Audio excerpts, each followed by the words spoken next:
Hello. Give me a second while I let people know I'm live. Alright.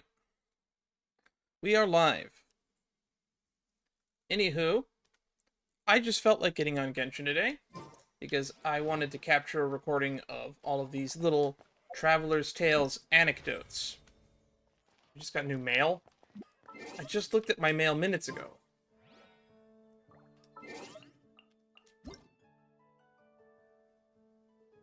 Oh, is it Jean's birthday? I guess it's Jean's birthday. It was Shalonen's birthday yesterday, I think. Or a couple of days ago. Anywho, let's get back into it. We're going to do Traveler's Tales Anthology chapter. We're going to look at some anecdotes. First thing on... First... Huh. This scaffolding does not lead all the way to the bottom. Amber is up here.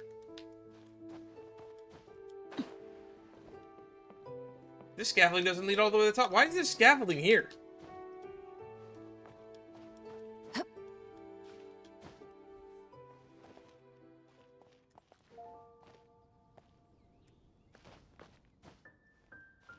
Alright, are you up here, Amber? I'm an idiot. Why does that cat always like to run this way? Strange. What are you doing, Amber? Oh, it's you. I just brought a naughty little kitten back to its home. It's a really lively kitty. If it gets even the slightest chance to run outside, then it'll run all over Mondstadt. Knocking over flower pots, getting dirty paw prints on clothes, and keeping every pigeon in Mondstadt on their toes. Lots of citizens can't put up with it anymore. And some went to the Adventurers Guild for help.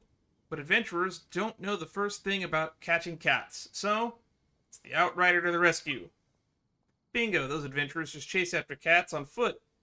But as for me, I fly.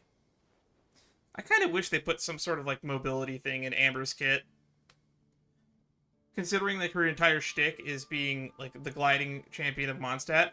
We get the passive where she uses less stamina gliding, but like imagine if she had like Venti's skill or like something like Kazuha's skill where she could like she got like a jumping or plunging thing. Something that will let her go up and become more airborne. A surprise air assault when it's least expected, and bam! Cat goes right into the bag. You're shoving cats in bags now? Though it's kind of funny how that cat never gets mad at me. Instead, whenever I catch it, it all but pounces into my arms and won't stop rubbing up against me. It's because it likes you, isn't it? You think so? In that case, I should find an opportunity to ask Diona about what cats like. What calms them down. I feel like that's racist. But before that, I hope it'll stop running away, otherwise I'll be in the dead of night playing hide-and-seek with it again. Come on, kitty, kitty, kitty. No mischief, okay?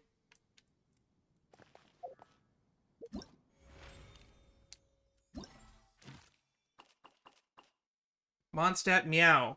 You run into Amber on the walls of Mondstadt after she has finished returning a mischievous cat to its owner. Hopefully it won't go running off again. And we've had quite a few of Amber, huh? Now, I know Kokomi's on the list, but we haven't ran into Kokomi yet. Noelle! There's a Noelle anecdote? I didn't even notice she was on the list. Who have we not ran into yet? Noelle, we haven't ran into Keqing, Kokomi, Shenhe, and Xianyun.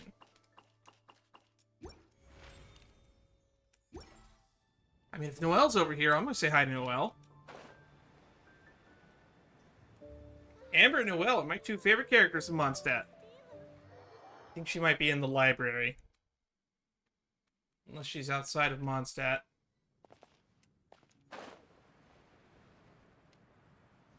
Oh, yeah, she is. She's over here at the training dummies.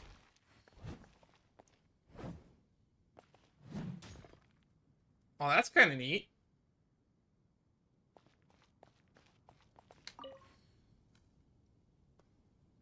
They're getting more creative with the models. Gale Blade. I thought you were Ellen for a second there. Oh, Honorary Knight. Hello. Ellen's off moving some new wooden dummies in. Is there something you'd like to ask her? Not really, just simply passing by, though. Are you practicing using Gale Blade just now? That's right, I've been discussing swordplay with Ellen over the past few days. And the topic of Master Jean's legendary Gale Blade came up. Though neither of us has an animo vision, the techniques underpinning it are still worth careful study. After talking it over, we decided to use some wooden dummies to practice. Ellen's great with a sword, you know. Her every move is incredibly precise. But although I know that moves like this require exactness and finesse, I've practiced a lot. I still can't quite accurately grasp the essence of the technique. I'm already doing my best to maintain control, but each time I swing my sword, I always end up destroying every dummy at once. Just haven't reached that level. You're using a claymore for Gale Blade? You know, I'm not surprised that this happened to you. I'd love to practice with a one-handed sword, but they're all just too light. They feel so alien to my hand. I can't comfortably wield them at all. Yeah, you have that superhuman strength, Noelle. Also, most of those blades are just too flimsy and go flying off the hilt as I wave them around. She swings a sword and it flies off the hilt. She's that strong? Sometimes burying themselves straight to the... She's strong enough that if she swings a sword, it'll fly off the handle. So she uses a claymore for that reason?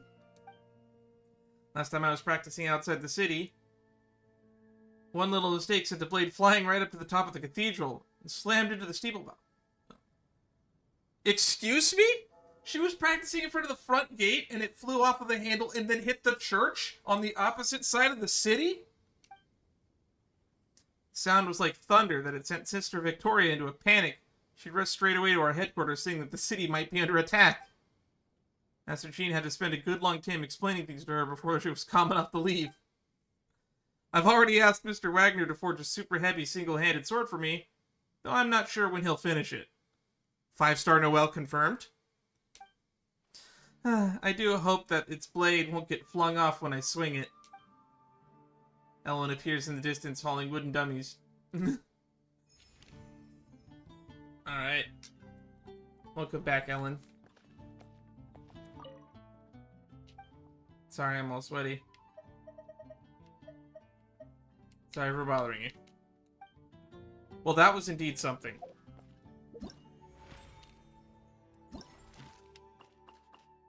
Bladework. You run into Noelle practicing her sword work. Besides the Knights of Favonius, by the looks of things, aren't going well. We all can't be Master Jean, Noelle. We've done 2 anecdotes already, and that's everyone in Mondstadt. Okay, let's see if anyone's over at Watatsumi Island. So I want Kokomi. Yes, she is here. Oh, looks like she's in her hideout. Let's check on her energy levels. This event's only going to be up for 11 more days. So if you're watching this on YouTube, it's either got less than a week at the time of uploading this, or it's going to be like, I don't know, already gone. I don't know when y'all watch my videos. Most of my videos, from what I've noticed on the algorithm, I'm not a big channel, so most people who do watch my streams watch them like about within like a week or 2 after it goes live. Yep, looks like she's in her secret base.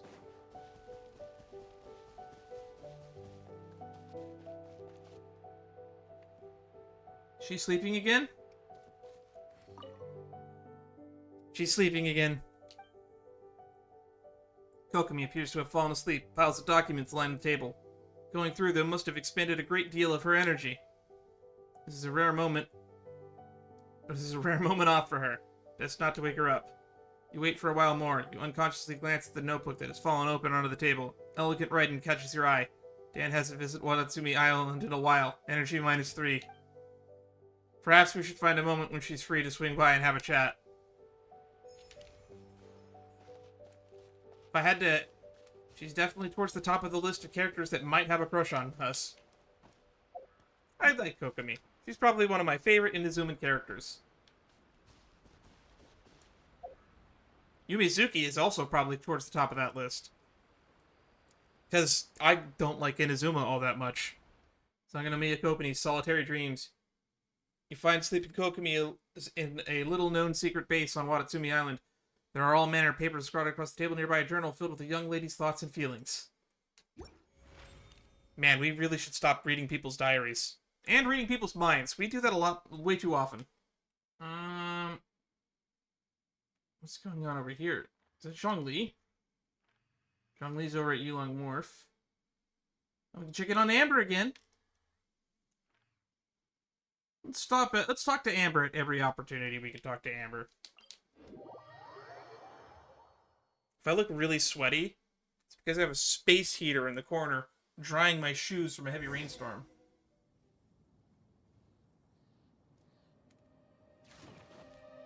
Alright, fine. We'll help this person out just because it's convenient. Overruled.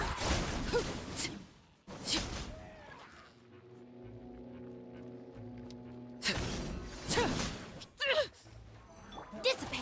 I'll settle this. Final warning. Hands where I can see them.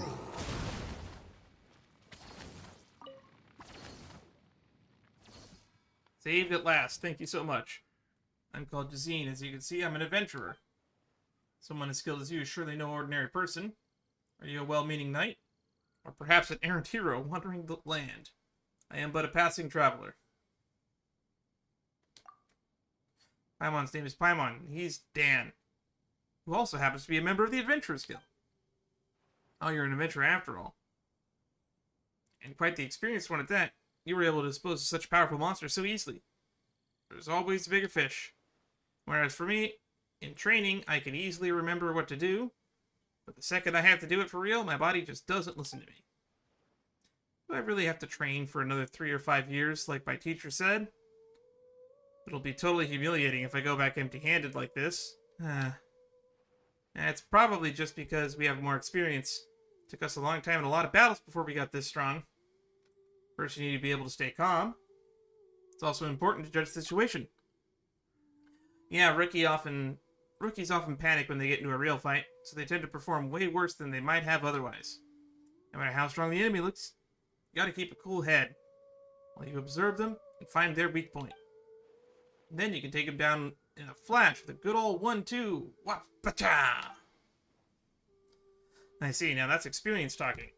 It seems I still need to hone my skills as I travel. Are you on a journey as well? Yes, I'm planning a trip to Liyue. Oh, that's not that far.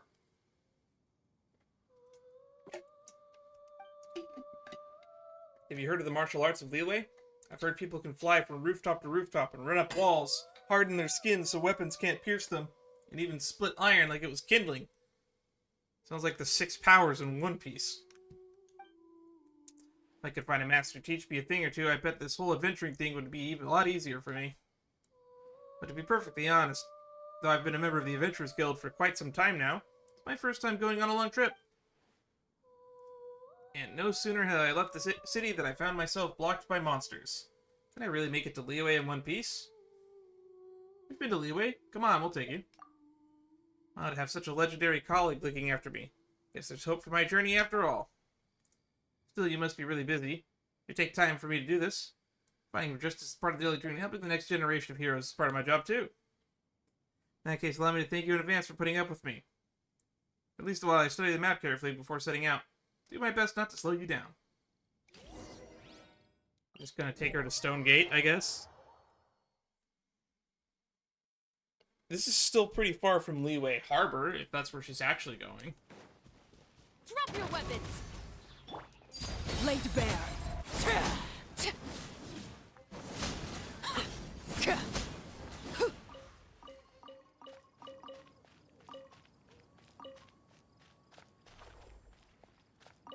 Could use some more secret slime condensate.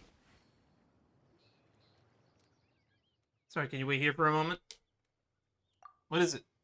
Did you forget something? No, I didn't. Looking at the map, if we go any further, we'll have left Mondstadt. There's no way to know when I'll return. When my teacher sees my message, he'll flip his lid. Is he an adventurer too? Yes, when he first became an adventurer, he ran into some meta turtles out in the wild. During the melee, he let his guard down and got knocked out by an axe. He was lucky a passing knight saved him and took him back. He was so ashamed he decided to train his combat skills to the absolute max before he went out again. He's been now training for over a decade.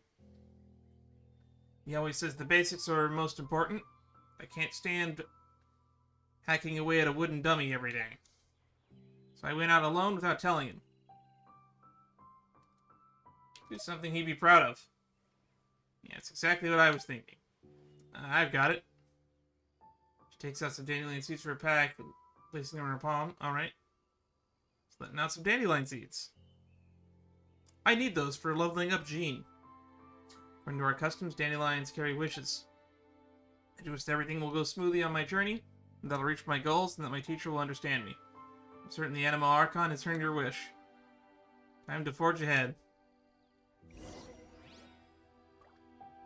Alright, now we gotta go to Stone Gate.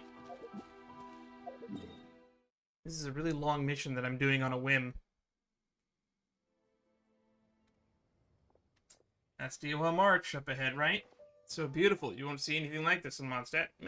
No, I guess, what's it? That one gorge is kind of like Teyvat Marsh. I knew that going on a journey was the right decision. Alright, this doesn't happen every day, so let's take a picture together as a keepsake.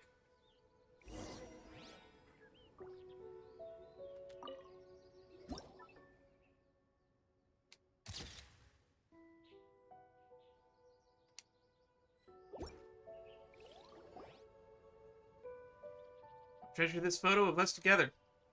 I didn't realize how hungry I was until I relaxed. They mentioned it. Paimon's telling me he's starting to rumble too. Let's find a place to rest. Paimon, light a fire and start cooking. Hey, you can't just order Paimon around like that. Besides, it's not like you don't know what Paimon's cooking is like. Take a look around. Let's find a place where we can score some food. Don't seem to be any suitable restaurants nearby. Given how much you've helped and how much I look up to you, I feel bad eating on just any old place. Speaking of food, might that building on top of the giant rock up ahead be a famous Xingqiu Inn? It is! Is it actually on a rock? I've never noticed. I always thought that was a tree. I heard from Liwei merchant who does business in Mondstadt that the food there is simply superb. Let me treat you to a feast as a thanks. No, you don't want to say that to Paimon.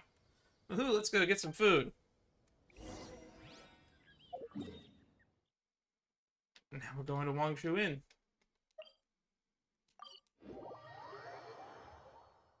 Well, we're definitely smack dab in Liwei now. Pretty far from the harbor, though. Keqing inquires about the menu of the innkeeper. Heard that Liwei cuisine's holistic focus is on appearance, smell, and taste. It really does look so different. Paimon's mouth is watering just looking at it.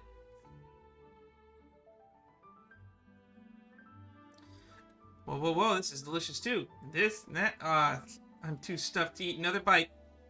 That was great.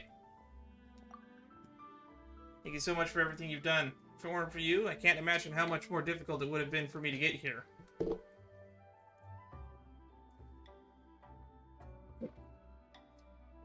I mean, if unarmed merchants can make it, I'm sure you would have been fine.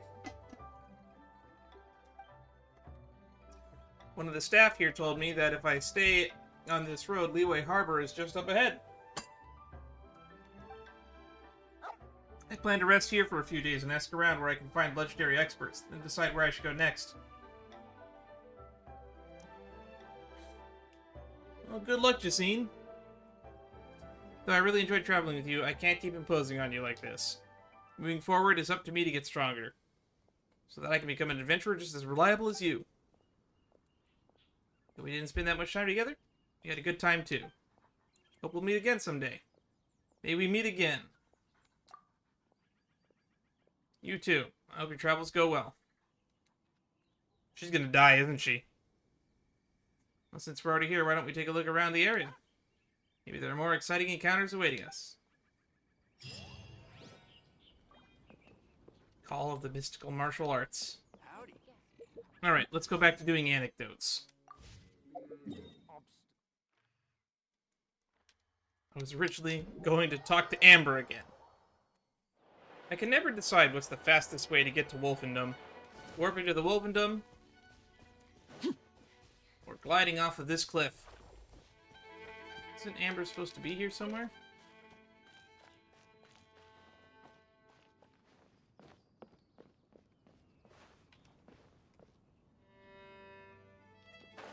Is she on the cliff top?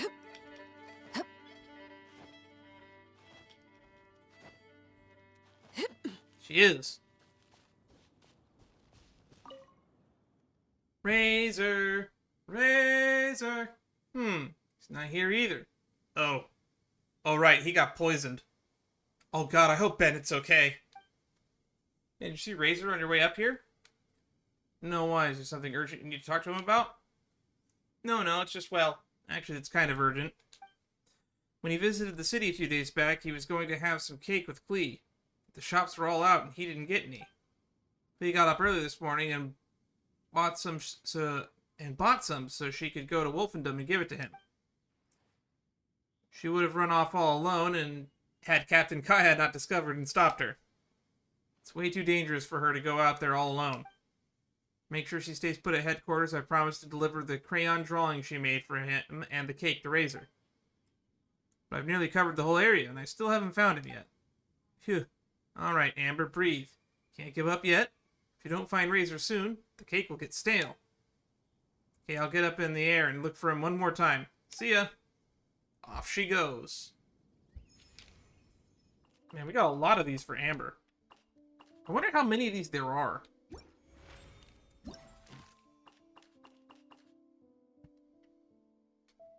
Breeding Strambler, simply a slime. An aerial view. You come across Amber grasping for breath in Wolvendom. She explains she's looking for Razor so she can deliver a present from Klee. Turns out that Razor isn't all that easy to find. You can say that again. What could the children be up to? Never mind. Oh. We catch up with Rosaria. Last where we left off with her, if I remember correctly, she had apprehended a treasure hoarder. Yeah, let's use that choice of words. Because it's much more polite than saying kick to the back of the... Hey, look, it's a cat. And Venti. Why are you here, Venti? Don't you have, like, a severe cat allergy? There will definitely be something that catches your eye.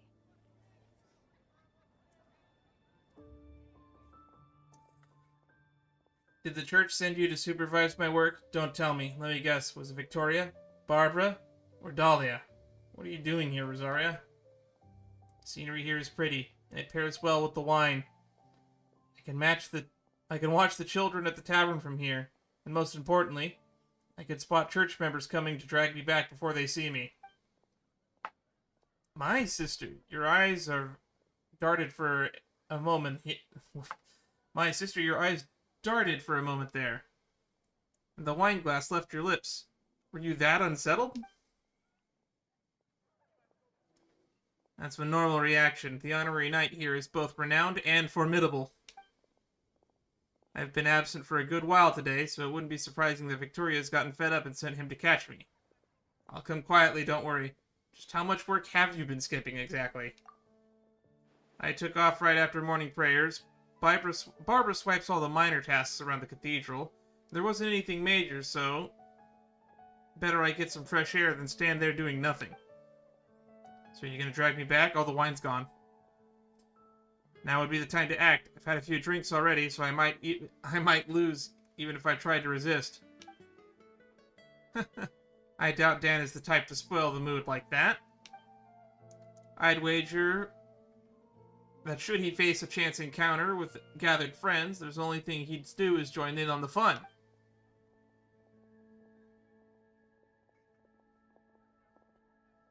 Come, how about a drink? With a little less ice. My treat. Thank you. Keep it coming. Ooh. We have a drink now.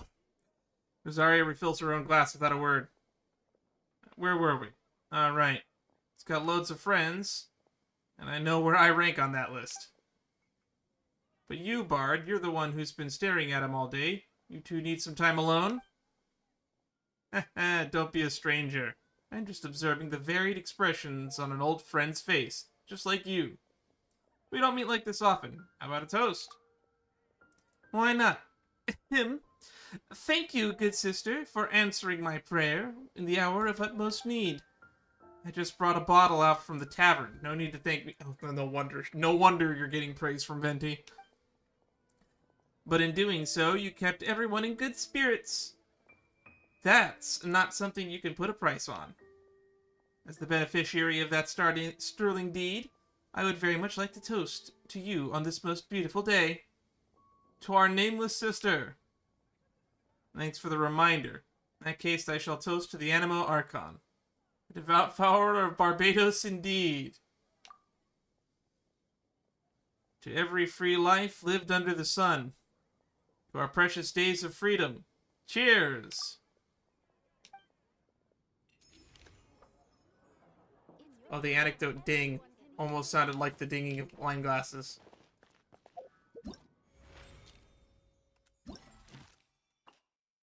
Holiday. You encounter Rosaria keeping watch outside the Cat's Tail. At the invitation of a certain bard, you join the festivities and enjoy a carefree moment, clinking glasses in good company.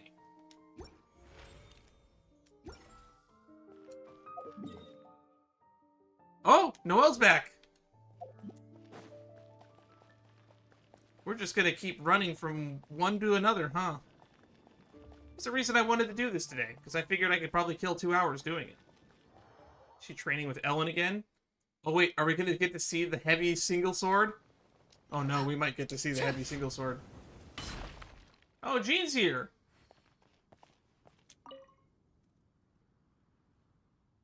Thank you, Master Jean. I'll keep that in mind. Good. Now do it again. I'll help correct your movements. Gale Blade. Ah, greetings, honorary knight. Hello, anything I can help you with? Oh, don't worry, I'm fine. I'm just here to watch Noelle train. She's very talented and a very fast learner as well. Although our weapon of choice isn't exactly the same, there are always shared principles in swordsmanship. All I did was give her a reminder or two, and she immediately understood. All that's left now is to remain patient and practice diligently. With your intuitive understanding, Noelle, techniques like this shouldn't take you too long to master. Just do be careful while practicing, alright?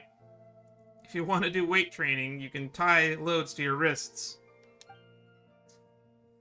That way some accidents can be prevented in the event of a unexpected disassembly. I'm so sorry, Master Jean. I won't toss my sword into your office again, I promise. Wait, what? It's fine, don't worry. And in any case, after you spent all that time cleaning yesterday, everyone's completely back to how it was. Maybe I don't want to watch Noelle train. It sounds like a safety risk on my part. The sword still struck your office. It's still stuck in your office ceiling, and it's too high to easily pull out. Oh, well, I could just leave it there for now. As an interior decoration, I guess.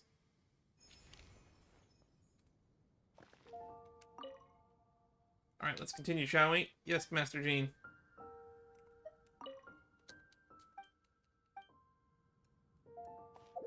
I gotta go check Jean's office real quick after this.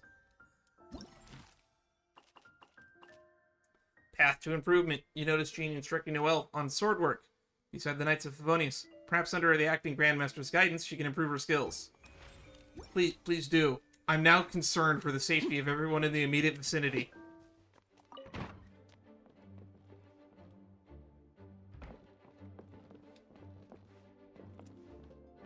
Oh my god, it actually is there! There's actually a sword there! Observe, a sword has been plunged deep into the ceiling. They actually put it there! Is there a sword in the bell? Oh, I should go check the cathedral bell. There's a sword in the bell. That's gonna be hilarious. They even put a prompt, so somebody might accidentally notice that. That's hilarious. I can't believe they put a sword in the roof of Jean's office. Now the real question is, has that actually always been there, or did they add it for this anecdote? She hit this bell from the gates of Mondstadt with a sword. Stop right there! Oh well. I guess there's no sword stuck in this one. Boy, would that have been funny, though. Alright, let's check back in on Xingqiu. And get hit by a boar. We always get hit by a boar because of the loading screen on this one waypoint.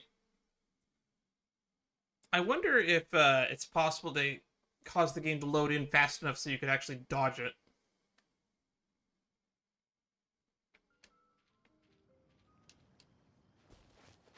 So if I remember correctly, last time we ran into Xingqiu over here, they were in the little bamboo grove at the top of the hill, and I see them again. They're still there. Now goes your calligraphy and sword training. Flurry of frost and autumn leaves, how they scatter, how they swirl. More swordsmanship practice? More penmanship practice? Heh, I knew you'd come today.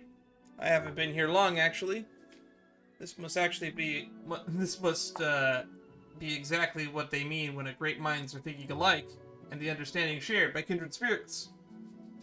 Did your brother end up reclaiming his book? No, he hasn't. He did see me reading as I practiced my swordsmanship, and he did sigh, shake his head, and make a gesture with his feet and hands. He didn't ask for the book back. So why did he suddenly... Well, my guess is this was my father's idea. He's always told me to practice my calligraphy and pen a few more congratulatory notes on behalf of the family. That's a really odd thing the father want you to do. That way I could temper my mind and also gradually get in touch with our business partners, which would lay the foundation for a future role in managing our family affairs. I guess that makes sense. And besides, I don't know who else could have opened my brother's bookcase if not my father. But you know me. I'm honestly most afraid of being stuck sitting up straight at the reception table, feigning civility and lip service to, Sorry, pretend I never said that. Sounds like it'd be really grating. I understand how you feel. Right? I don't know. I've worked in customer service before, and I actually liked it. Right? I'd much rather find a quiet spot to practice penmanship on my own and sit there drinking stale tea, listening to a staler conversation. So I came here under the pretext of working my swordsmanship into calligraphy, and gaining the relevant enlightenment from the Chronicle of Cleansing Ink. That way, I get to do a bit of both. I didn't expect that you'd show up so quickly, though it seems that my swordplay has been quite effective as a signal beacon. And what enlightenment have you gained, perchance? I have realized that the famous figures have an earnest side to them. They aren't prideful, haughty beings of divine skill as many think. As you can see, the original annotated copy contains some remarks of critique made by a who's who of swordplay and calligraphy from previous generation. One can even vaguely glimpse the personalities through those eminent personages shining through. Take this for example. This is another calligraphy great who didn't get along with Shifan. See how he nitpicks and hangs on to every little error? How long his annotations are? See, this is the commentary he gave Shifan's calligraphy. Free, unrestrained, sharp as a bared edge, like a great tree braced against the wind. Sounds like a compliment, but I fear, when he called Shifan a great tree, it was in the sense that the greatest tree in the forest is the first to be crushed by the wind. An educated person indeed. Quite the backhanded compliment. You can barely tell it's criticism. Of course, those two often butted heads, but one must always be careful when panning words down. Words penned in black and white can hardly be taken back after all. In response, Shifan penned the following response. Spring will come, and the tree shall yield lush shade. And here too. I remember that one who wrote this was Tianxuan at some point. They say he was brilliant at both calligraphy and swordplay, but that his comments were always very concise. This is it. What he wrote was, "Lovely. You never did learn how to sign your name." There's all sorts of other interesting annotations, too. Come, let me show you. Wasn't the point to use swordplay as a way to transition to calligraphy practice? Oh, there's no rush. No rush at all. As my great-grandfather always says, to practice calligraphy is to temper the heart and mind. Only by understanding this text can you learn to write the words within. Actually, wait. You know what time it is right now? Well, just look at the sky. No, drat. I'm gonna be late back. Looks like I'll be getting an earful from father now. Either way, I've got to go face the music now. I'll be back later to practice my swordplay again. Though, so if you have time, why not come and join me? I'm sure that will improve all the faster by putting our heads together and putting one to another to a test. But if you don't want to practice, we can always take a walk, or even go fishing. Oh, look at me, rambling on like this. I'll head back first. See you later. I like Xingqiu. I wish we got to interact with you more. As a fellow bookworm, I respect the grind.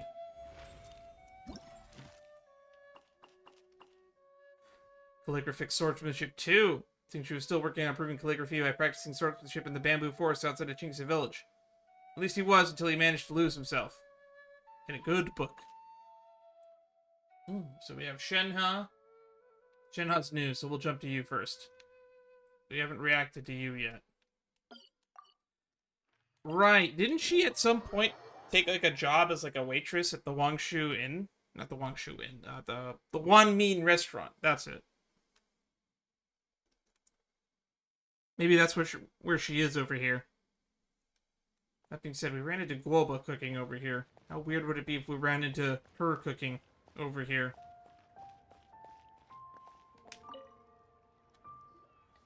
Long was the road, and treacherous the Oh, way. we got some voice acting here. Many trials and tribulations did we endure. Are you mad at me for only returning to see you now? How could I be? Are you practicing for a play? As clouds by morning, as rain by night, I dwell ever in the mountain's sight. Though we could not meet, I thought of you every single day we were apart. Oh, May. Hey there, Shenhe! Oh, we got Paimon in this one. Oh, it's you. Brings you here. Oh, he was just saying that we haven't been to One Min restaurant in a while. We've got time today, so we decided to swing by for some lunch. Is Chef Mao not in today? He's out buying some ingredients, so I'm looking after the store today. You were deep in thought just a moment ago. Something on your mind? No, it's fine now. What would you like to eat? I can make it for you. I've learned a few things from Chef Mao while working here. That's kind of impressive. Oh, really? What can you cook then? There's grilled tiger fish, Xianyun chili chicken. Awesome! Those are some of our favorites. Yes, I've noticed you ordered them during your previous visits. Just wait a moment. Leave the cooking to me. We'll help you out. That's right. Paimon, the great gourmand and taster of countless delicacies, is here to give you some tips today. Let's go! This is gonna go way better than Chi-Chi cooking. I'm trying to remember, are we actually good at cooking or not? Oh, the veggies got chopped in a heartbeat. That's the traveler for ya. Traveler's signature dish is the salad thingy, if I remember right. I haven't cooked that salad in a long time. Why is the camera panning to the flame? She put something crazy in there? Hang on. Isn't the flame a bit too high? Oh, hey, Shenhe! Smoke's pouring out from beneath the stove! No need to worry. Priel incarnate. Excuse me? Wait. Why'd you freeze over the stove, too?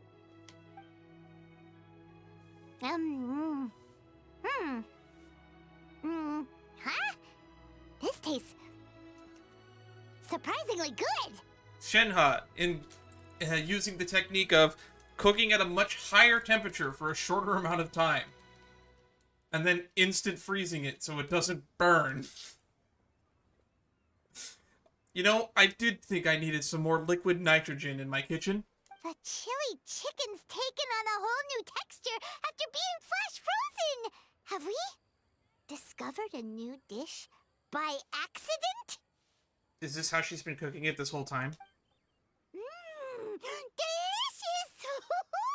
Come try some, you two. I'm glad it tastes good. Let's cook together again sometime. Hello there. Are you open for business right now? Oh, looks like more customers are starting to show up. Guess you should get back to work, Shenhe. Yes, I'll go have a look. Sunset Red Tours. You sure a name like that will bring in clients? Sunset Red Tours? Aw, come on. We can work on the name later. What I'm telling you is that sending your elderly family out on tours is a thing youngsters do to show their filial piety nowadays, so they say. It's a business opportunity not to be missed. Well, I guess that's a setup for when we run into Xianyun later. Sorry, could we order, please? Did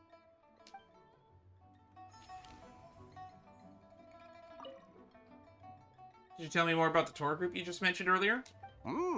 Are you interested in Sunset Red Tours? Ahem. Good miss, our name is, in truth, Senior Joy Tours. The go-to choice for all filial young folks looking to treat their parents or grandparents. Ah, yes. And here's the itinerary. Is that Scott's voice actor? Well, that was just... It's Keqing! He's at Boo Boo Pharmacy. We haven't seen Keqing yet in this. Oh, I should probably read the anecdote for Shenhe first. Forgot to do that. Normally I do it right away. Inner Musings. You run into Shenhe looking after Wanmin restaurant by herself. She's filled with joy to see an old friend and happily insists on cooking your favorite dishes. Though the process is not without incident, the results are delicious. Couldn't have said it better myself. I recently started going back and rewatching ReZero in the dub. Kaylee Mills, the voice of Keqing, is the voice of Emilia, for those who didn't know. Also the voice of Xianyun if you watch Konosuba in dub. Huh. Where's Dr. Baiju? Guess I'll have to come back in a few days. Oh, Dan, what brings you to Boo Boo Pharmacy? You hurt anywhere? You fallen ill and needed medicine? Came over because I saw you were here. Are you ill, Keqing? Oh, nothing too serious. I just got distracted while descending a mountain a few days ago and sprained my ankle. And you're walking on it now? I ignored it at first, but the next morning my ankle hurt so much it felt like I was going to split open. I couldn't even walk. Why are you here? Fortunately, Ganyu came by to see me. She helped get Dr. Baiju and apply some medicine. Thanks to his excellent medicine skills, I was out of bed and walking after just a few days. It doesn't even hurt now. Okay, are you sure you're fine? You sure you're fine now? Almost, I'd say. I just got here to get some nourishing herbs today. Don't worry, I know my limits. I'm out doing land surveys almost every day.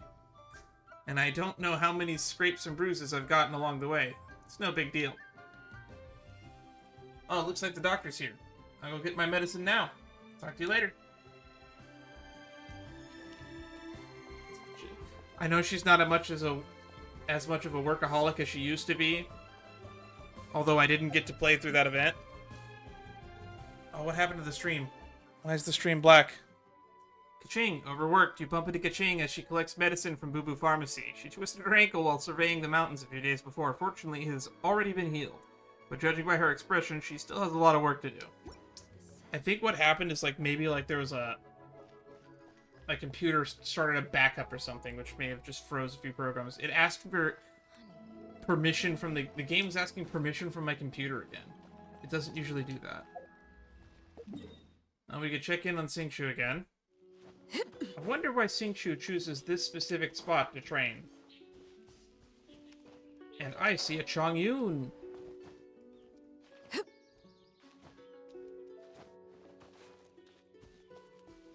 Oh, looks like he's getting scolded.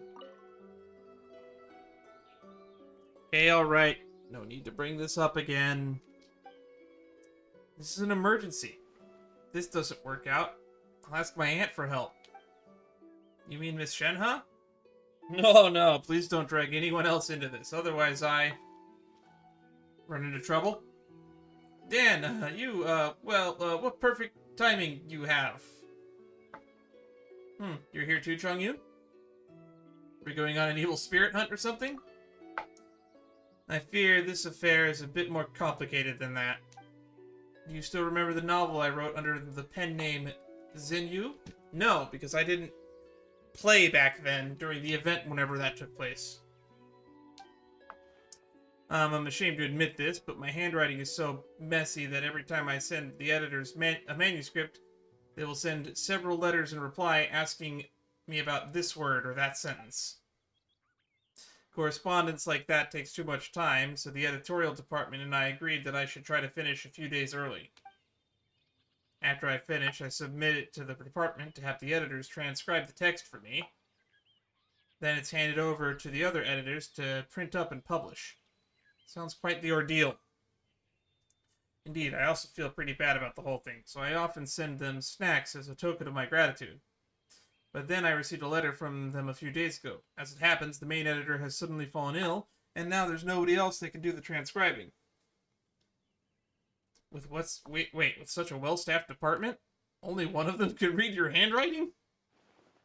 Yes. Really? Seriously? Just one of them? Your handwriting is truly a lethal weapon in and of itself. Please don't make fun of me. So how's Changyun's penmanship?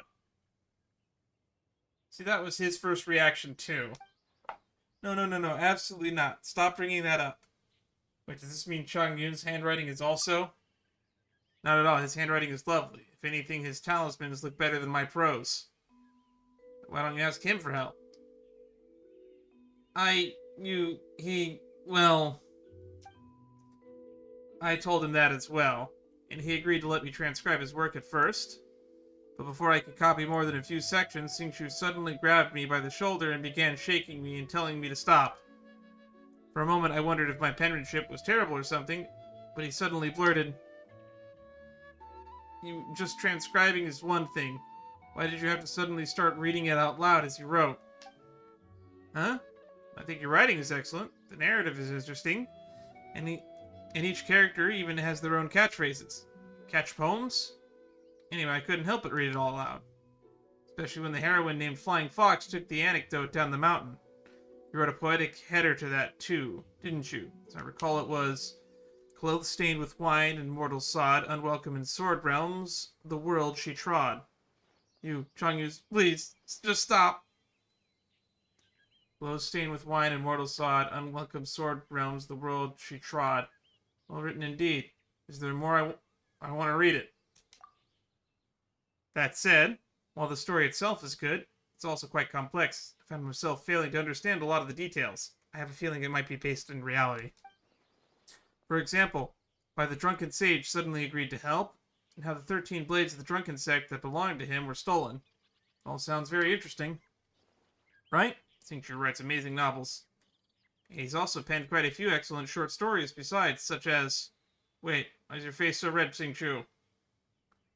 His yang energy seems to be surging too. Did he eat a few chilies while we weren't looking? Please, you two, have mercy on me, I beg you. If you say any more, I fear my fingers shall crush at the hilt of my sword. I guess they're just very embarrassed to have friends reading their novel. I'd rather attend half a dozen social banquets than listen to people who know how to read my work back to me. Alright, I'll stop. Tell you what, I'll go borrow a typewriter for you. Typewriter? I've heard of those. They're wondrous machines from Fontaine, yes? With one in hand, you should be free from writing by hand. Truly? That is wonderful news. I look forward to being forever liberated from the tyranny of calligraphy. Me too. That's why I learned how to type. The ingenious invention of Fontaine truly is something. I usually only hear about them from my brother, yet never had a chance to touch them myself. Wait, hold on. Doesn't my brother often go with our caravans to Fontaine? He must have heard of typewriters, surely. He knows my calligraphy is poor, and that I'm always writing, and yet he has never once mentioned them to me. Forget it, now's not the time to worry about things like that. In any case, no matter how marvelous such devices are, there's no way for me to borrow one right now. If all else fails, you can read and I'll write. I promise not to ask too many unnecessary questions. Well, at this point, that does seem like the only way. I was just joking before about incorporating your remarks into a novel, but as it turns out, you'll be the one committing mine to paper. Perhaps this was all predetermined. No, you just need to buy a typewriter. Call it fate. Yes, I suppose ours are intertwined indeed. I'll go back and organize the manuscript. Once I'm done, I'll invite you over so I can dictate the text to you. Once you're done, Xingqiu, would you mind showing it to me? I'm really curious about the flying fox. Xianyun, please, spare me already. Well, that was interesting. That was a fun one.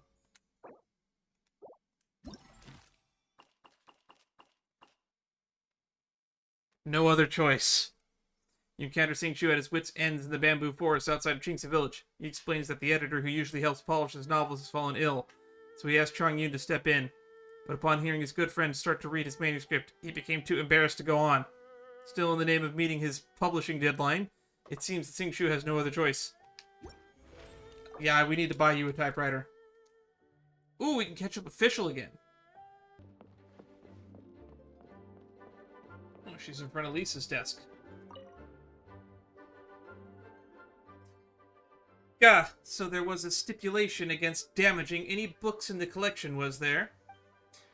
Yet has that custodian mage of tomes ever been cautioned? Even in all her universal sagacity, to not make a foe of the prinzessin. Do not grieve so, mein Fräulein. What's going on exactly? Ah, blessed one, have you come to bear witness to the most tragic of moments? Tragic moment? Yes, indeed. For this was the day destined, the promised hour, and yet we are foiled. All has been foiled at the hands of the custodian mage. You mean Lisa? What did she do? Ms. Lisa believes that scribbling on books counts as damaging them, and has thus taken the Heilige Edikte der Verirrtelung out of mein Fräulein's hands. Okay, so Lisa has confiscated the book for Fischl annotating it. She obstructs our royal way, an unforgivable sin. Unforgivable! Why is this book technically part of the Knights of Favonius library? I thought it was the Adventurers Guild's book. And while she is quite angry, mein Fräulein's unforgivables usually end up as forgivables. She does understand that it was she who was wrong in the first place, after all. She obstructs the royal... Unforgivable. An unforgivable sin. Unforgivable! But can't you edit your own book? Unfortunately, it is rather more complicated than that. For this text was penned not by mein Fräulein, but the adventurers of the guild. That's what I said. It's not even... Why is it in the Knights of Favonius library? It's not even their book. Oh, so the official dictionary is about her, but not by her. Indeed. Furthermore, it now belongs to the library's collection. How did that happen? And as such, it falls under Miss Lisa's custody. Oh yeah, this is getting complicated, all right. Okay, let's think about this for a sec. Hang on, couldn't we edit the text so long as we got permission from Lisa and the adventurers? True, we could contact the original author. It will not be hard to negotiate with the adventurers, but Miss Lisa will be trickier to handle. She appears to have anticipated this, having left the library right after confiscating the book. We do not know where she has gone. She may have gone to the Adventurers Guild to contact the author. Or owner.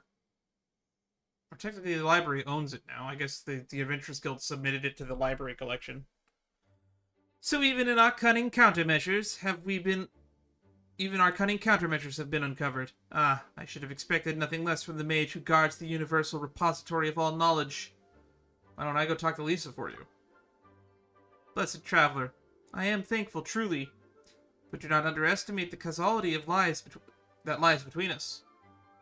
As fate has promised the moment to us, so I, Fischl, the sovereign Prinzessin der Verirrtelung, will make it come to pass. This I vow upon my noble name. Oh boy, here she goes again. She's not even really going that far, Paimon. Hear me, O custodian mage, even if you cannot defy the writ of apocalyptic destiny. Thee I shall summon, and thou shalt answer. Quick, Oz, translate for us, would you? You don't need translation for that. That was pretty straightforward.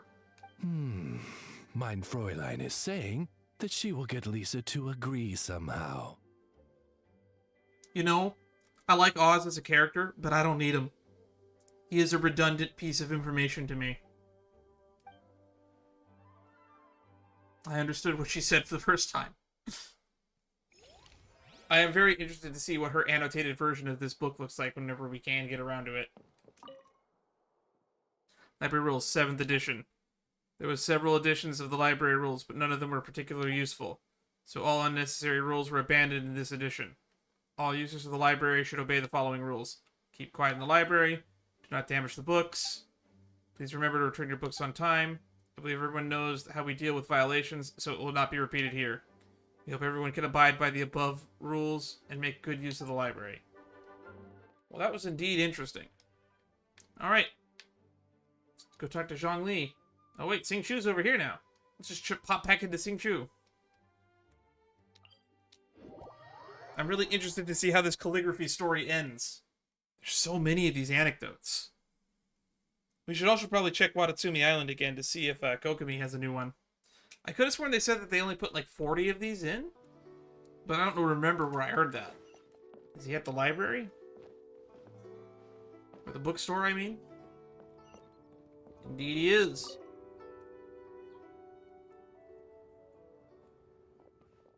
My brother's right. I'm a writer of books, but no seller of them. What are you working on right now? Done sorting the manuscript out? Just about. Only a few chapters left. It's just... Could I ask you a question? How much do you think my calligraphy could sell for? There are some things money can't buy. Oh, come on. What's with that old-fashioned talk? I'm being serious here. I don't know much about the calligraphy market. But I enjoy every word you pen. Phew, thank you. At least you're not couching it in business jargon like they do at home. Penned words are worth their weight in gold, and there's no market for such prices you might command. Earlier I asked my brother about the typewriter situation. He cut me off just as I was about to ask why he hadn't brought one back for me. And can you guess what he said? That he didn't bring one back on purpose? No, in fact, he actually bought one back a long time ago. He even knows about everything that's happened recently, and asked me to try the typewriter to see if the size was appropriate. As it turns out, it did. In fact, its dimensions had already been modified to suit the dimensions of my palms, which made it very comfortable to use. He even said that, in an emergency, I could use this typewriter for my novels and other writing needs, and that he already notified my great-grandfather of the arrangement. As to why he didn't just give me the typewriter earlier, it was actually because he was hoping I would eventually improve my penmanship. They say that to see a person's writing is to see them also. Handwritten words will always give the reader a greater sense of closeness to the author. My brother said that he was also willing to part with the Chronicle of Cleansing Ink rather than sending me the typewriter straight away. Because he felt that while my handwriting wasn't up to par, it still showed a sense of remarkable style and vigor. As such, he feared that if I were to simply keep using a typewriter, I would forget how to write with a pen altogether, thus ending any possibility of my improvement in calligraphy. And I thought he'd say that handwritten work was more valuable. To be honest, he had me sweating there too. I was so nervous I almost crushed my teacup. I was afraid he might say something like, in business, closeness, communication. Closeness is communication, communication is connection, and connection is mora. As such, to practice one's penmanship is to earn mora. If he said that, I would have had to flee to Xianyun's place, stay there for maybe 10 days to 2 weeks. Well, he seems like a reasonable fellow then. And he never talks about the business with me, just lets me live my life. But sigh, even though he says nothing about it, we have too many business dealings for me to not know that. To see a person's writings to see them also. Fine words written are worth their weight in gold. Single article of my great-grandfather's writing is worth hundreds of thousands of mora. A letter from my brother can bring someone here just to say a personal thank you. When I went out with my brother on a courtesy call, I even saw someone who had hung and framed a congratulatory note left by my great-grandfather. Now take a look at these books. These are novels I just wrote. The contents are completely identical. When I signed one of them, the last stroke I penned went a few inches wide, and voila, it could sell for 200 extra mora. The words are all the same. The writing hadn't changed. The price changed all on account of the length of a single stroke. Congratulatory notes have the same content, but everyone would hang my great-grandfather's up on a wall. Carefully preserve one that my brother sent. I know that these are just trivial matters of business, and that no one really cares what the letters themselves say. It's all about who sent them. It's a matter of sentiment. I remember every letter you've ever written to me. See, I've got them all right here. All kept too. I know. Thank you. I know it's been tough on you, reading my scribblings. I'll learn how to use that typewriter as soon as possible. We shall soon forever rid the badly written letters. I prefer your handwritten letters. You call them scribbles, but I call them heartfelt. Alright. In that case, I'll continue writing you my finest illegible calligraphy. My handwriting is ass as well. But should you ever find my lettering neat and orderly, please do come find me as soon as possible. I may have been kidnapped, or perhaps really, really want to see you. Now, would you look at that? It's getting late. I shall see you later. I wonder if Mr. Shifan has returned to the sword because he did not want to see the products of his pen peddled for coin. Oh, I forgot to read Fischl's. Fischl's Mage. The work for revising the Heilige Edict der Verteilung is not going smoothly. It would seem that the custodian mage of Mondstadt Library is hell-bent on making an enemy of the mighty sovereign of the Immernachtreich. Words of gold. You find Xingqiu lost in thought inside the Wanwen bookhouse. He guides you to the shelf of books that seem to contain the exact same text, but due to subtle differences in signature on the title pages, they have been ordered in different grades. Perhaps people are right to say a word is worth its weight in gold. Oh, it's Xianyun. She gonna be spying on Shenhe? I swear, Zhongli, I'll go talk to you in a minute. But I want all these storylines to continue.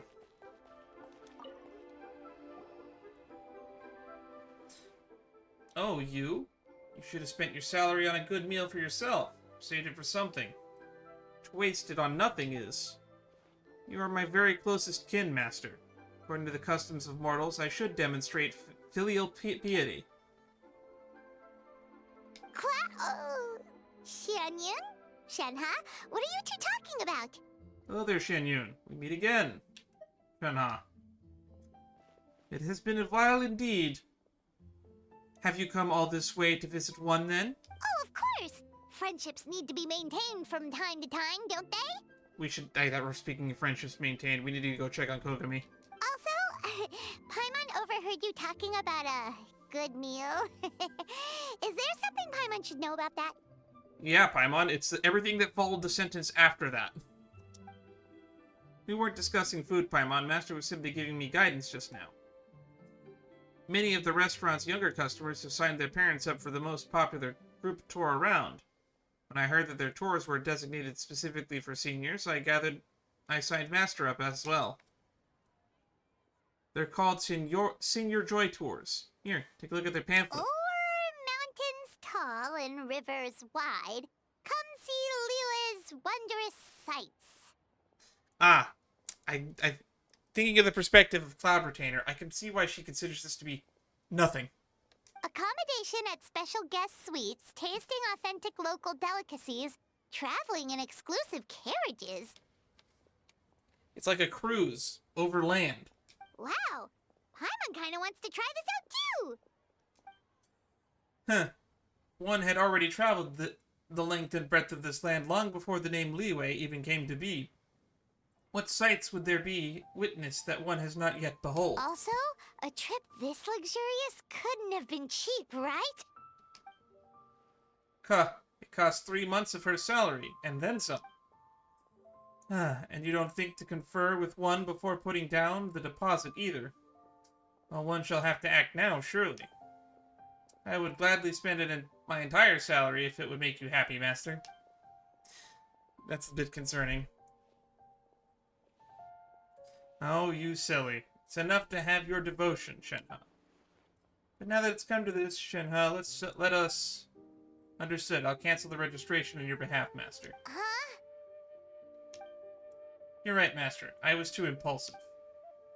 The tour group manager is very convincing, but I'd rather listen to you, master. I'll find him and cancel the registration as soon as possible. Wait, haven't you paid the deposit already? Right, leaving the matter of getting the Mora back aside, it would be such a hassle. It's no trouble. The manager promised me that the cost would be refundable. I will try my best to negotiate with words, and if altercation occurs, that will only make... If an altercation occurs, that will only make things... Oh, she's gonna kill him. What? You... forget it. Go do what you must. The hour grows late. I shall return and cook for Xianyun. Uh-oh. What do we do? She's mad for sure. Come on, we gotta think of something. Hey! Don't worry too much about it. She won't stay angry for long, I'm sure. Master's angry? Why would that be? After that, is she still upset how I spent my salary? No, she's definitely not mad at you. Don't blame yourself, okay? But even though she said she didn't want to go, she's really proud of you anyway. You should have seen her smile while we were chatting. Any wider and it would have split her face in two. Was she smiling? I wasn't paying attention. She's probably just At least not from her, like, lips. because she was looking forward to this trip. And it went up in smoke. Was she? I mean, I guess she might have wanted to go. So if we proceed as originally planned, she'll be fine. Is that what you mean? What do you think, Traveler? I got a better idea. How about this? Let me design an exclusive custom itinerary for Xianyun instead. An exclusive? Ooh, Paimon gets it! You're going to put together a travel itinerary tailored just for her, right? That sounds like a lot of work, but I'm in. That sounds like a good plan! Nice one, Traveler! Oh, and what do you think, Shenhe? You're the experienced one here. I trust your judgment. Just leave it to us! He's the world-famous traveler, after all, and Paimon's his super awesome guide! Shouldn't you be making the itinerary then, super awesome guide? We'll come up with a trip that's up to Xianyun's standards for sure! An Adeptus Abroad. The Great Pleasure Excursion. Let's go. Speaking of that, that reminds me. When are we going to get to buy the newer chapters of the Teyvat travel guide? Have we bought a new one yet? I used to buy and read that whenever we got to a new region. But we haven't really done that since Liyue, it feels like. Yep, since she's seen all there is to see in Liyue already, let's take the opportunity to bring her to places further afield. We're spoiled for choice, though. Where should we recommend she go first? That being said, technically, there is a reason for her to see the sights in the modern day, because you don't know how much this stuff has changed since the last time you've been there. Mondstadt City, Wind of Freedom, a fine place to start a journey. Makes sense. That's where we started out too, after all. Mondstadt City, Starsnatch Cliff, Windrise, and Sweet Madams. Oh, gotta jot everything down. Is there anything I can help you with? There is something that only you can do. Give this Mondstadt travel guide to Xianyun. We're giving them our Mondstadt travel guide. Understood. I will. Thank you, Paimon. And thank you, Dan. Wow, we're planning tour guides now. Well, at least the book was relevant, and now we no longer have it.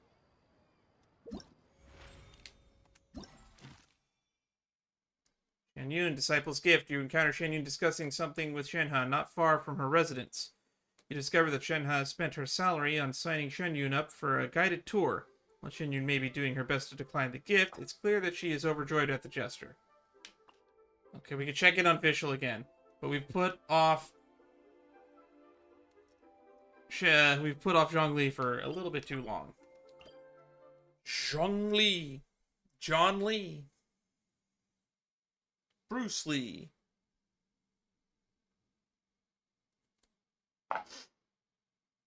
Jet Li.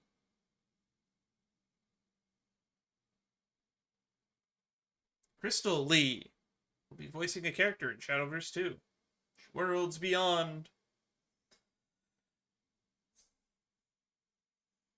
If anyone's excited to see gameplay for Shadowverse Worlds Beyond, I will be covering the story in full when it comes out. Mark your calendars for the 9-year anniversary of Shadowverse. It's coming up this June. Worlds Beyond. You should consider choosing another transportation plan. Miss Yoon's opera performances are truly extraordinary. Well worth the trip to come and see it today. Zhongli, you're here too, huh? Indeed. Pleasure to see you. Indeed, it is as you have guessed.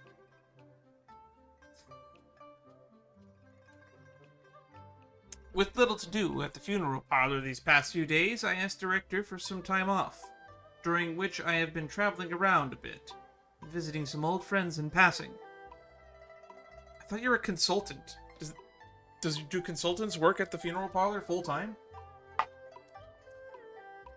I just happened to pass by Sir Yun as Sir Yun was performing, and I could not help but sit down and watch the entire performance. She exercises wondrous command of the folk art. So absorbed was I in performance that I forget to drink even a single cup of the tea I had ordered.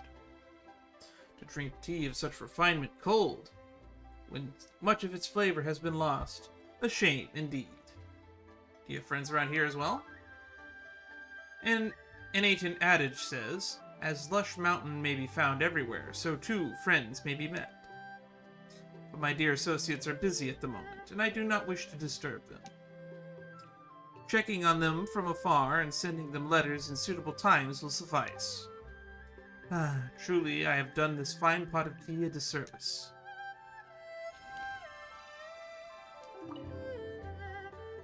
Well, the play ended.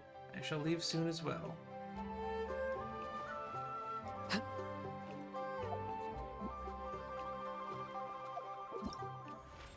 And I can't believe we put that off for so long.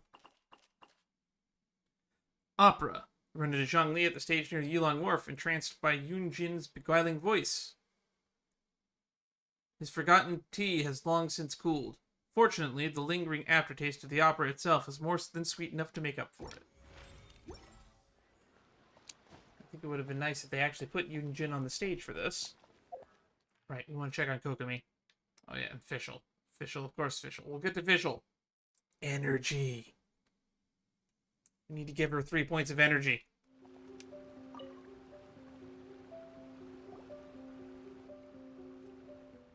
Oh, Dan, Paimon, what brings you here? I came to see you, of course. I do happen to have some free time lately. Really?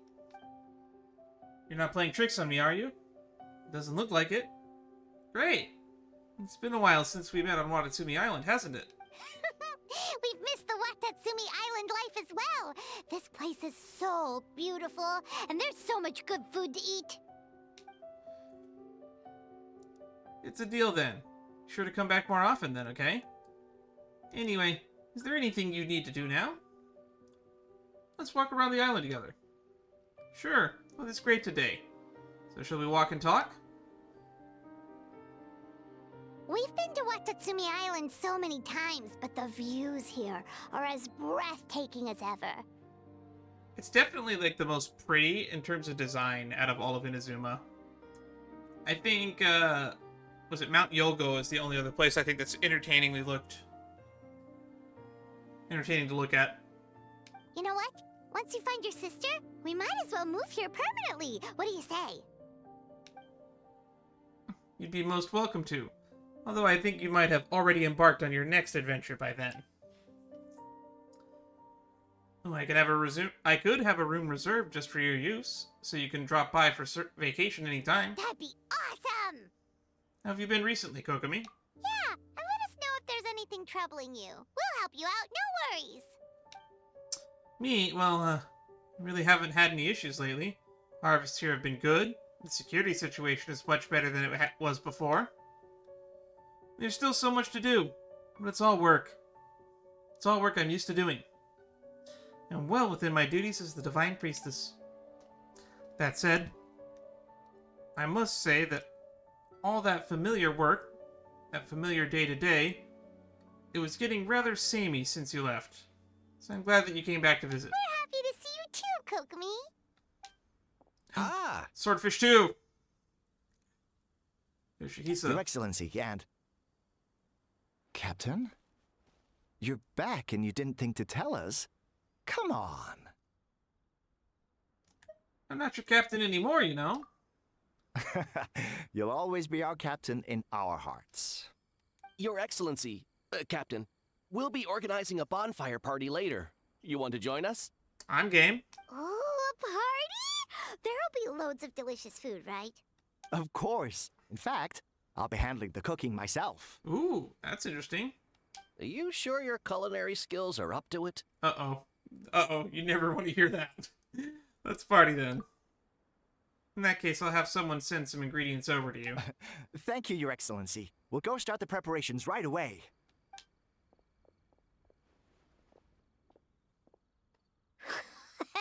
Looks like you're still pretty popular, huh? They all perked right up when they saw you. Well, I do recall that when you first earned their respect by proving your strength before becoming captain, despite having a letter of appointment. That sort of respect comes from the heart. If you should need help one day, I'm sure they'll be glad to fight by your side. Which is why, actually, I think they had them show up for that event. I miss those days. True, sometimes I drift off during work, and think about how you must be adventuring out there in the world, confronting all manner of difficult problems, even facing life and death situations. I'm glad that you're thinking about me. I regret not being able to always stand by your side and provide you with tactical assistance. But though we're far apart, I wish you all success in your journey and adventures to come. Let's go. It's almost time for the party.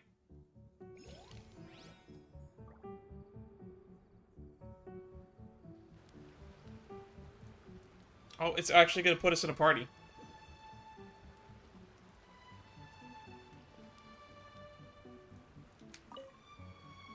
Time to start the party.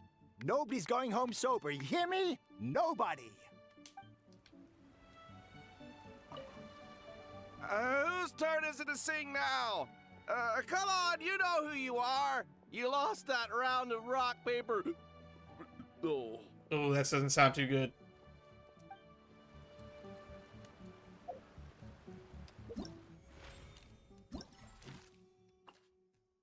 Reunion on Songonomiya, familiar places or frequent sites for renewed encounters. Tall mountains and broad rivers make for long roads and slow crossings. Someone sends their longing from afar.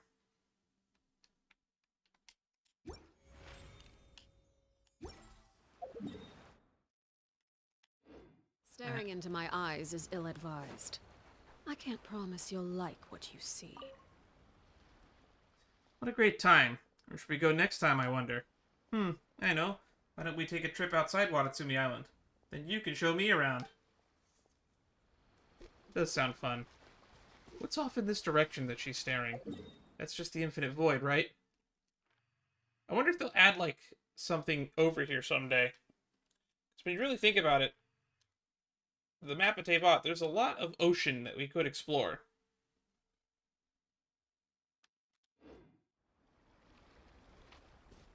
Indeed. It is as you have guessed. The fire is fake. Doesn't even give me the fire condition. Alright, let's go back and check on Fischl.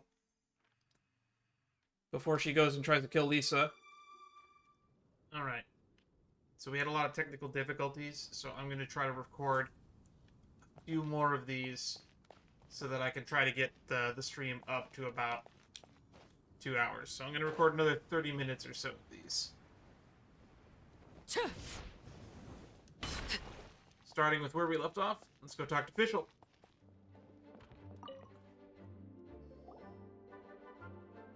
Were you able to get the book from Lisa? Oh ho ho! Is this the day? Has it come at last? Mein Fräulein, The text has been proofread again, per your wishes. Oh, glorious revelations from the Irenoctrike! In the procession's name, shine forth your light and fill the earth with your radiant glory. Hey, official.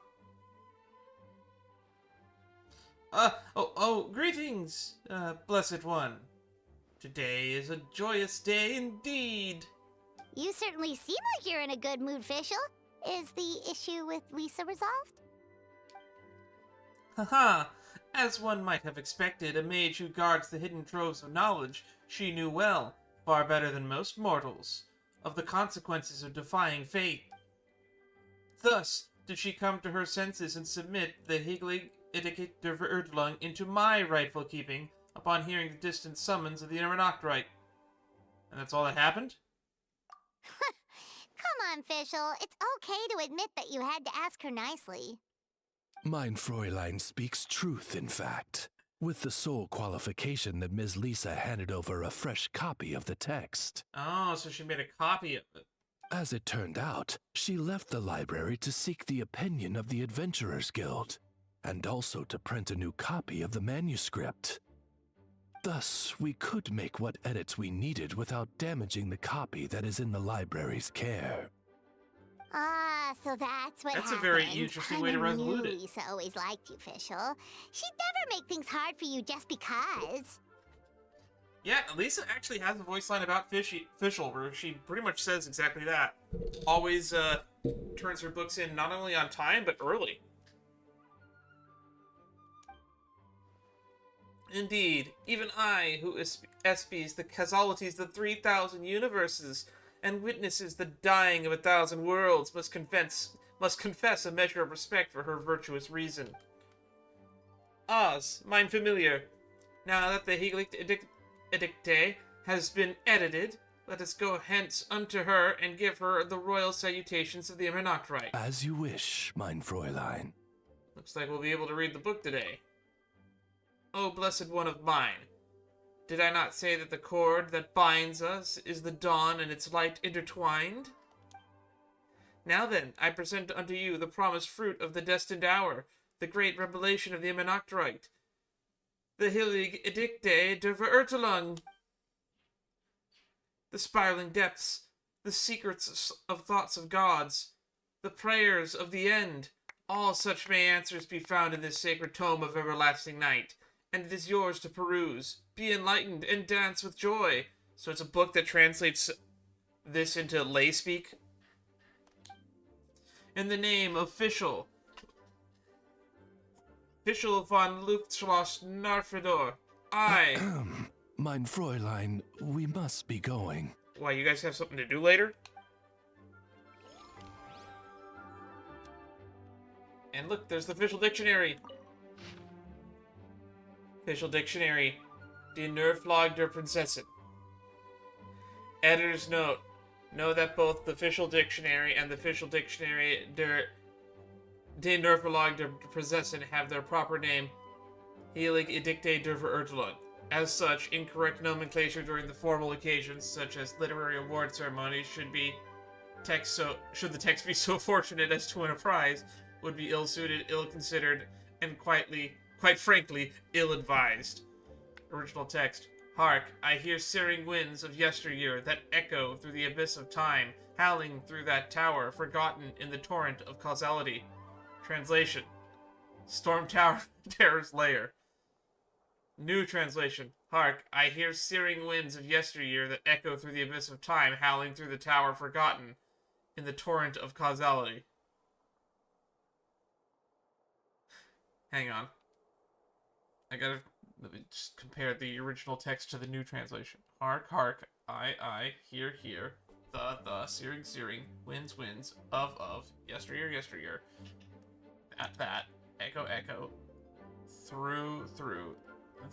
abyss, of, time, howling, through,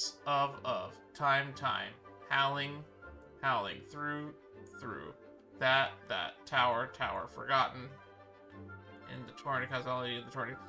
She changed the translation so that it's just the same phrase back to back. I got my hopes up for nothing. I hear searing winds of yesteryear that echo through the abyss of time, howling through that tower, forgotten in the cosmos. I hear a storm brewing in the area surrounding that of which is known as Storm Tower's Lair. Storm Tower's Lair. That's my translation of the text. Original text. An unforgivable sin, simply and irremissibly unforgivable. Translation. I am angry, but I shall forgive you. New translation. An unforgivable sin, simply and irremissibly unforgivable. These are not translations. In the name of Fischl von Luftras Narfedort, I condemn thee unequivocally. Translation. I shan't forgive you this time. New translation. In the name of Fischl von Luftras Narfedort, I condemn thee unequivocally.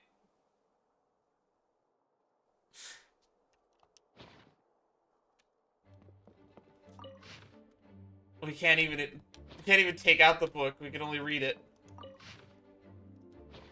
I'm disappointed. I'm very disappointed.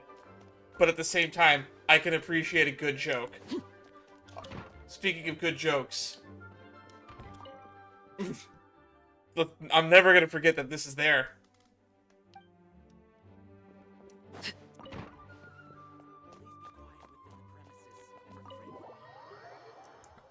Okay, how many more of these can I do?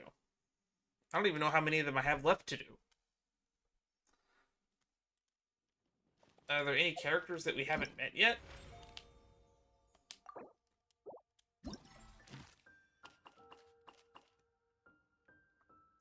Moment of Fate. In the words of the Princess Endurva Ertelung herself, the moment of Fate's covenant has revealed itself now in the fullness of time. Looks like we have ran into them all.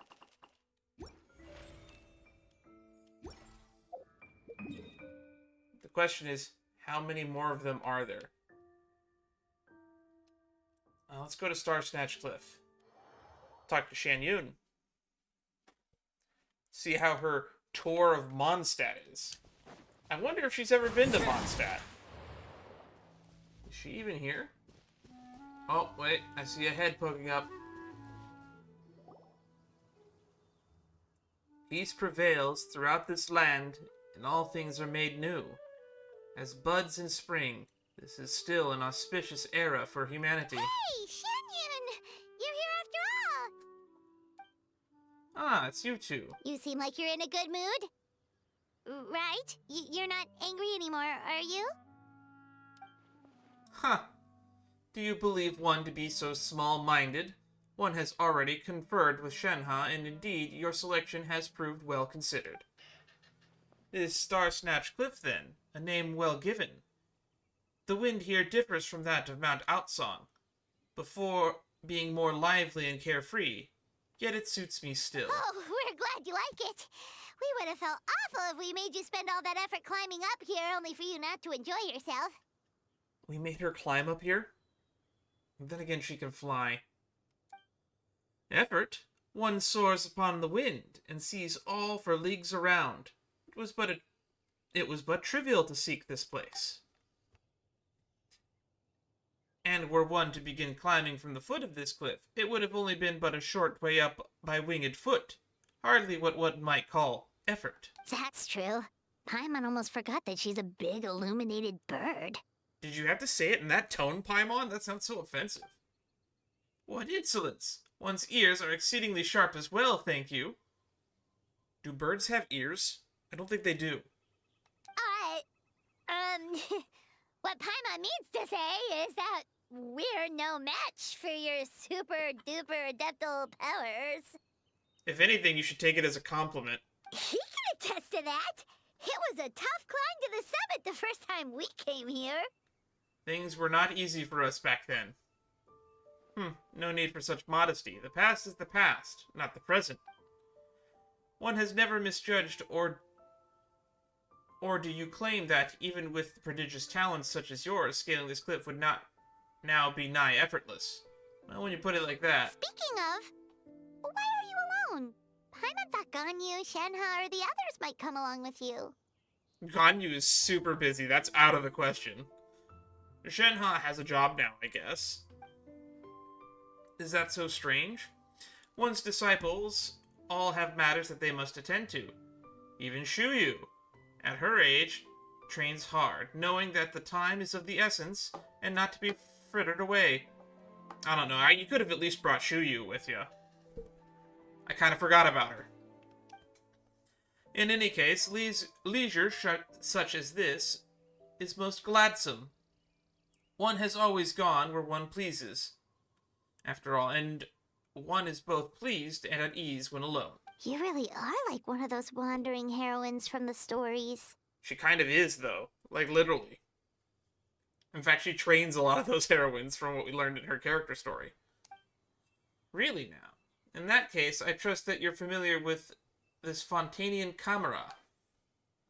Since I do not often travel far abroad, I do take a few pictures for me, will you?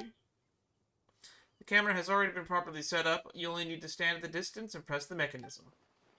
The only question is, what pose should one strike? Any suggestions? Paimon, keep your mouth shut for a minute. Strike a cool pose, like a heroine, of course. Just stay relaxed like you usually are. It's more genuine. Something unexpected, perhaps.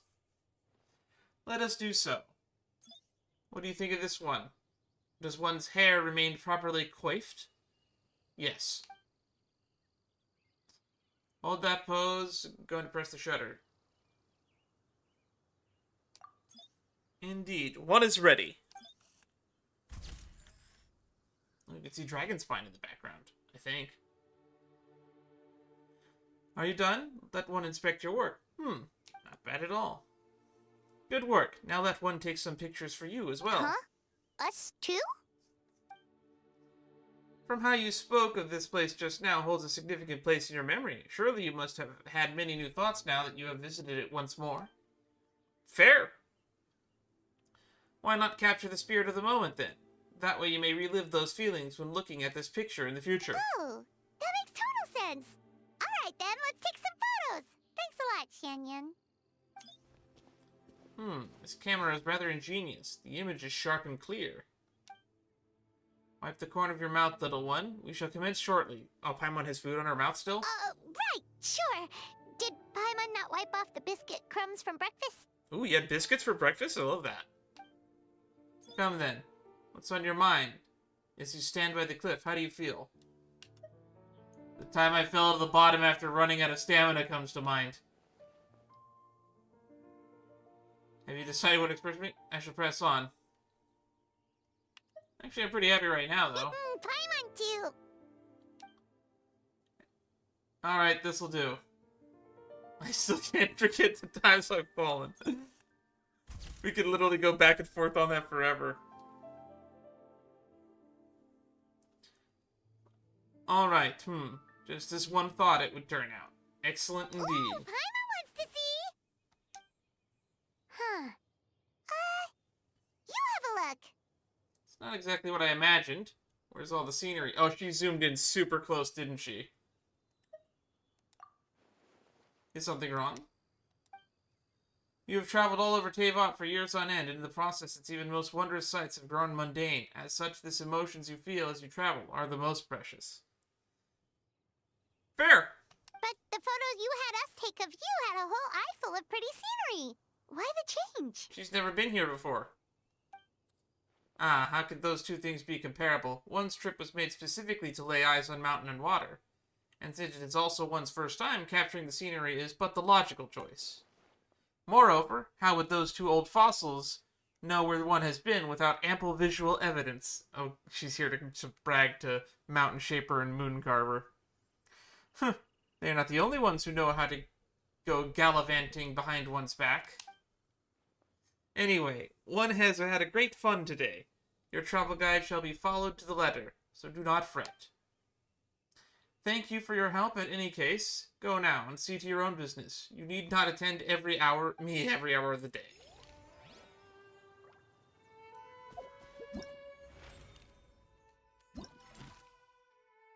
Starsnatch Panorama. You bump into a happy-looking Xianyun who has just arrived at Mondstadt, at the very top of Starsnatch Cliff. To Xianyun, the beautiful scenery is just as memorable as the emotions it evokes, so she takes out her camera. That reminds me. Book. Teyvat Travel Guide. Well, if she's at Starsnatch Cliff, then that's the second stop. Which means she's going to head to Windrise, the Falcon Coast, the Whispering Woods, and then Bright Crown Canyon and Storm Terror's Lair. That being said, I did get distracted by a whole civil war the last time I was here. Couldn't hurt to check real quick to see if they have a copy of it at the bookstore. Saga of Hamaravan, Preface, Treasure Tales of the Chokin Shigekaguchi. Yeah, we do have one. Just some extra stuff in here. I can't believe that I haven't bought this thing yet. Inazuma chapter. Teyvat Geographic Special Edition, Alice's Inazuma Diaries. Mount Yogo, lush sakura trees grow all over this mountain on the northern end of Narukami Island. These sakura all share roots with the largest of them, the sacred sakura, which sits on the mountain's summit. The Grand Narukami Shrine, the greatest of the Inazuman shrines, is dedicated to this sacred sakura. Little Yai has been the... Little Yai! Little Yai has been the one managing the shrine in recent years. Ah, how she's grown. It's just a shame. It's just a shame, really, to think that I can never again make her cry as easily as I used to. Oh, I'm looking forward to that interaction voice line when we get Alice in the game. Really, I thought she'd quickly get drunk, start to cry, and start talking all silly, but she drank me under the table instead. I made a fool of myself in the process and was quite thoroughly mocked for it, getting made out to be some old woman who got what was coming to her. Bah! Here I was looking to tease the little girl a bit more too. Inazuma City. Oh, this section's long. I brought a new firework formula to that Nanagahara kid's place, but when he heard me talking about a new medicine that might cure his deafness, he demurred and did not accept it. This kid is ever the conservative about explosives, always diluting them to the point where they cannot cause any obvious physical changes to the environment, and always relying on the combustion of different metals to produce monotonous visual effects. And he only does tests inside his workshop. I mean, come on, where's the fun in that? Ah, such a waste, such a waste.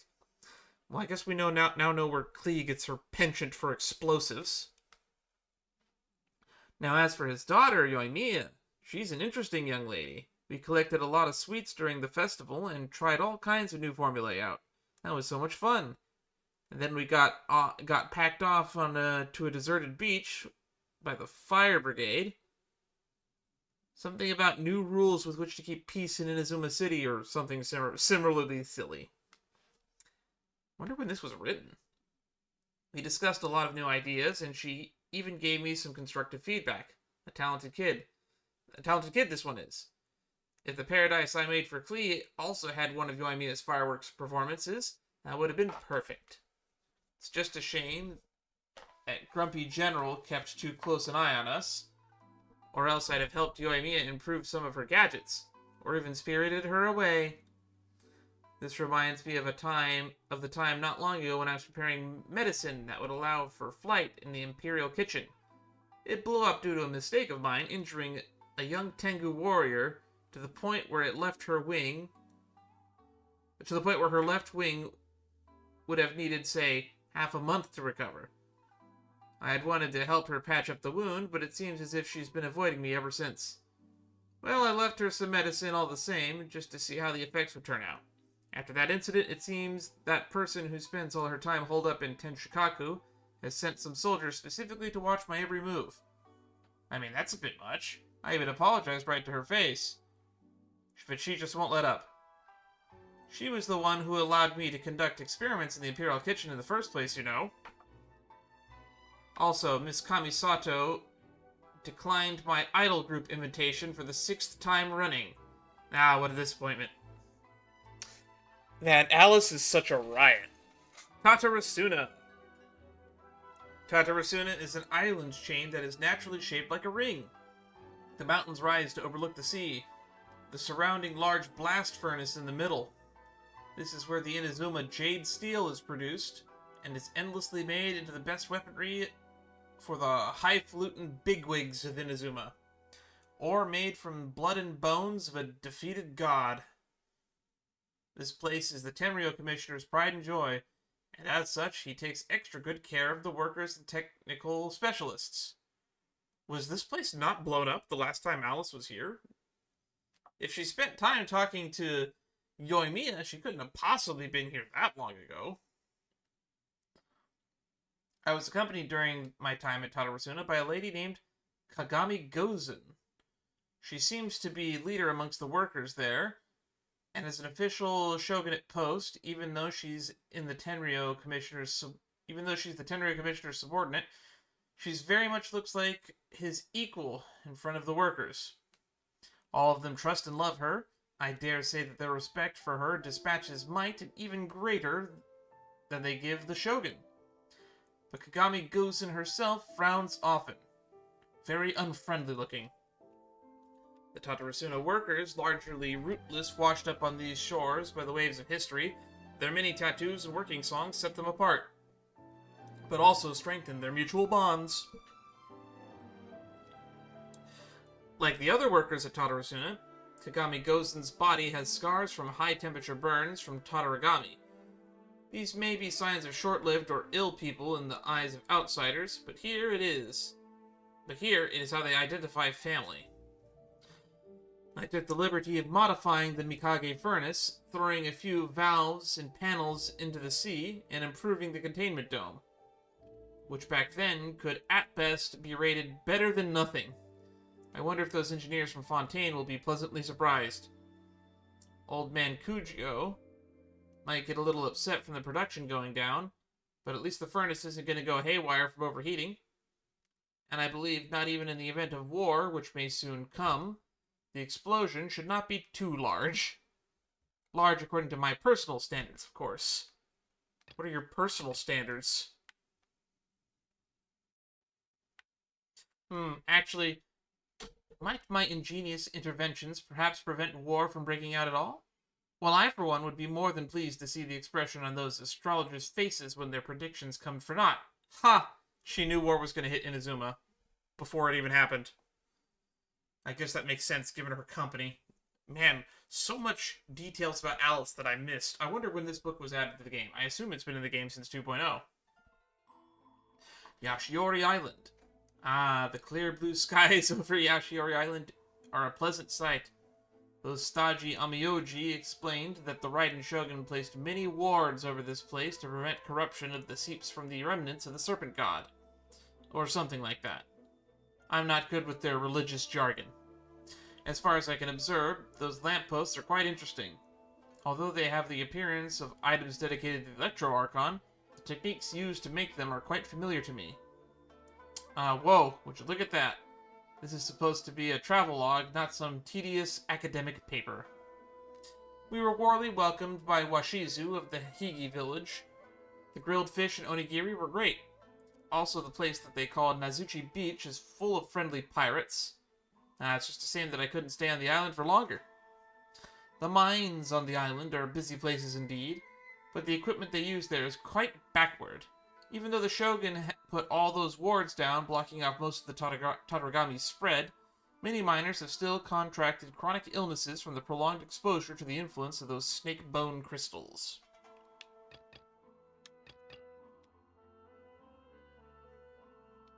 The sakura mochi that Amiyoji brought with them is very tasty, but they're hardly equal to the beauties that little Yai makes. I should probably pay a visit to the Asie Shrine later. I wonder if that fat cat's been... I wonder what that fat cat's been doing lately.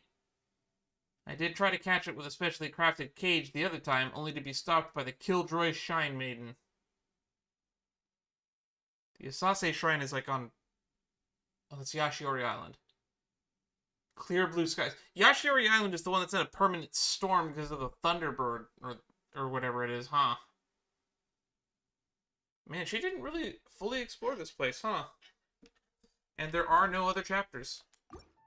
Alright, any more? can I see any more of these? Are we done? Did we get them all?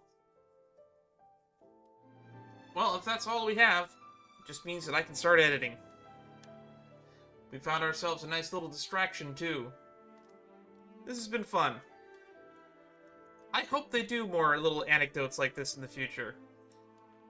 This was a cute little event. And it's nice to catch up with people that we haven't seen in a while. Let them do as they please. Well, in the meantime, I'm going to go back towards what I was doing on a previous stream, which is I'm going to try to get the reputation in Natland up to max, because I never usually do that, but I want to find out what's going on with Capitano on that throne.